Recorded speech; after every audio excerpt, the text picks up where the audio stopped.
Kami adalah anak-anak Karnaval 2017. Kami merasa kehilangan, kami sedih betapa dekatnya dirimu dengan kami.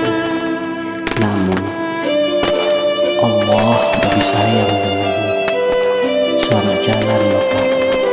Semoga segala amal baikmu diterima di sisi Allah.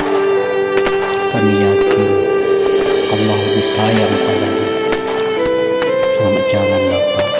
Semoga kenangan indah saat bersamamu dapat menjadi sebuah tauladan bagi kami para generasi muda, anak-anak Lebong Timur.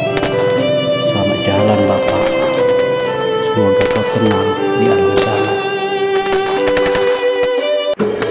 Selamat jalan Panglima Besar Lebong Timur. Selamat jalan.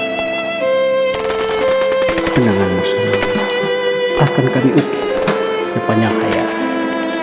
Selamat jalan Panglima Besar.